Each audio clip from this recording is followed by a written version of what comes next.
حبيبي صباح الخير. ممكن اطلب منك طلب؟ ممكن تيجي تتغدى معايا النهارده؟ انا هعدي على دينا واروح اجيب شويه حاجات وارجع البيت. ما تاخرش عليا. مستر امجد موجود؟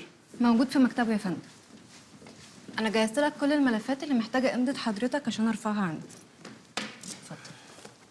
انت بعتي لي ايميلات كتيره وانا مسافر. انا اسف كنت مشغول ما فتحتش ولا واحد فيهم. انا اللي اسفه، كان المفروض اعرف ان حضرتك مشغول وما بعتش اي حاجه.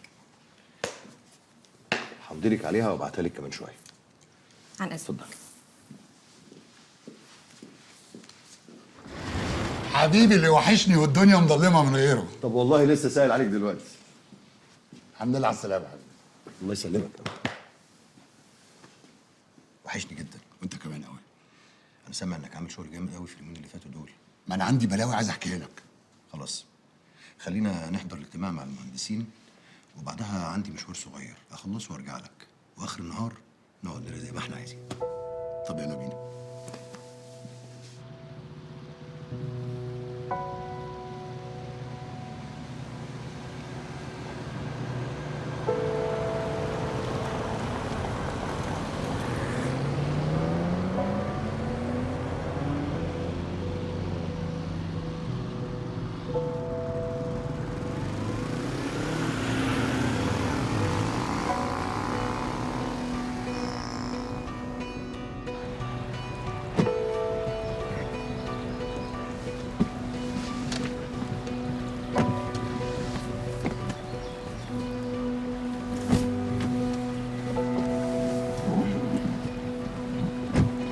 اطلع الميعاد يا طارق. امر جنابك.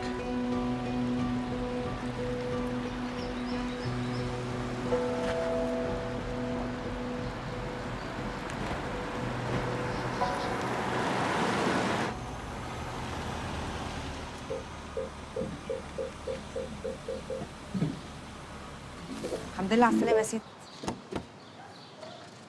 في شنطه في العربيه ده فيلم. حاضر. وقفلي العربيه. حاضر من عينيا.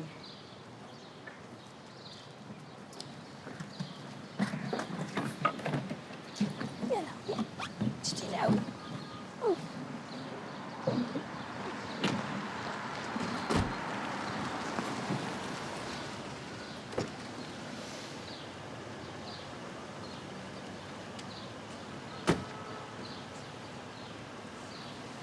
الحمد لله على السلامة يا بيه.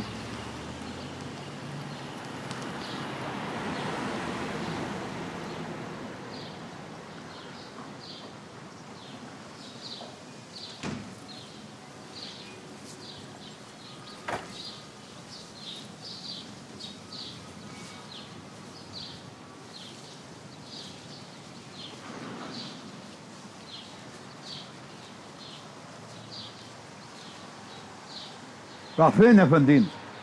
مؤاخذة بلدينا. ازيك يا انسان؟ اهلا بيك. داخل بس حد حاجة للمدام بوسينة. حاجتين اللي هتديها لها دي. أمانة يا بلدينا. معايا أمانة هديها لها وننزل على طول. امانتي ممنوع الدخول. هو إيه اللي ممنوع يا بلدينا؟ بقول لك معايا أمانة هديها لها. دقيقة وراجع. امانتي اللي هتديها لها. قلنا ممنوع يعني ممنوع. يا جدع افهم. بقول لك معايا أمانة جوزها مديها لها وصلها لها. هنزل على طول. جوزها؟ جوزها مين؟ ما جوزها لسه داخل بساطك اها، يبقى ابعتها معاك ميتة. جوزها؟ اشترك في الباقات الشهرية والسنوية بإعلانات وبدون إعلانات، وما تفوتش عرض رمضان على الاشتراكات السنوية.